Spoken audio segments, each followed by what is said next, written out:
ஒரு சமயம் கிருஷ்ணதேவராயர் சமஸ்தானத்துக்கு ஒரு பெரிய வித்வான் வந்து சேர்ந்தாராம். என்னோட போட்டி போடுறதுக்கு இந்த ஊரில் யாராவது இருக்கீங்களா அப்படின்னு சவால் விட்டாராம். அந்த ஊரில் இருந்த பெரிய பெரிய வித்வான்லாம் இது ஏதுனா வம்பா போச்சுன்னு நினைக்க ஆரம்பிச்சிட்டாங்க. யாரும் அந்த ஆளோட போட்டி போடுறதுக்கு தயாராக இல்லை. எல்லாரும் நடுங்கிக்கிட்டு இருக்கிறாங்க. அந்த நேரத்தில் ஒருத்தன் மட்டும் தைரியமாக முன்னுக்கு வந்தான். அது யாருன்னா தெனாலிராமன். அந்த சமஸ்தானத்தில் விகட கவி அவன். என்ன அனுப்புங்க போட்டிக்கு, நான் ஜெயிச்சு காட்டுறேன்னா. உனக்கு அவ்வளவு தைரியம் இருக்குதா அப்படின்னு கேட்டாங்க. தைரியம் மட்டும்தான் என்கிட்ட இருக்குது, ஆனால் தைரியம் இருந்தால் அதிர்ஷ்டம் தேடிட்டு வருங்கிறது எனக்கு தெரியும் அப்படின்னா. அடுத்த நாள் போட்டி ஆரம்பமாச்சு. அந்த பெரிய வித்வான் வந்து நின்னார். தெனாலிராமன் எதிரில் வந்து நின்னான். அந்த வித்வான் ஒரு விரலை காட்டினார். தெனாலிராமன் பதிலுக்கு 2 விரலை காட்டினான்.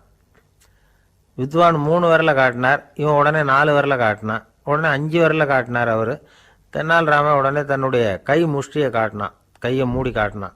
அவ்வளோதான். அந்த பெரிய வித்வான் கிருஷ்ணதேவராயர் காலில் விழுந்தார். நான் தோத்துட்டேன், என் தோல்வியை ஒத்துக்கிறேன் அப்படின்னு சொல்லிவிட்டார். கிருஷ்ணதேவராயர் அவரை தனியாக அழைச்சிட்டு போய் என்ன நடந்ததுன்னு விசாரித்தார். அந்த வித்வான் விளக்கம் கொடுத்தார். ஆண்டவன் ஒருவன் தான் உண்டுங்கிறத விளக்கிறதுக்காக நான் ஒரு விரலை காட்டினேன்.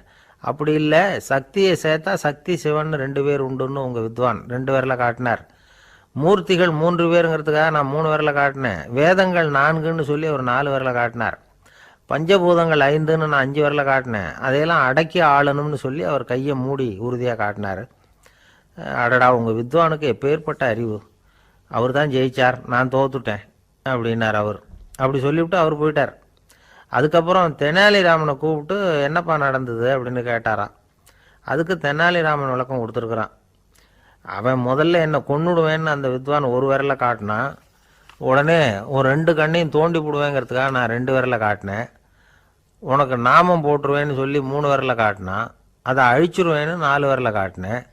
உன்னை அரைஞ்சிருவேன்னு அவன் 5 விரலை காட்டினான். நான் உங்களை குத்தி போடுவேன்னு சொல்லி கையை மூடி காட்டினேன் அப்படின்னா. இப்போ பாருங்க, ஜெயிச்சது யார்? தைரியம் மட்டும் இருந்துட்டா அதிர்ஷ்டம் தானாக தேடி வருங்கிறது எவ்வளவு உண்மையாக போச்சு.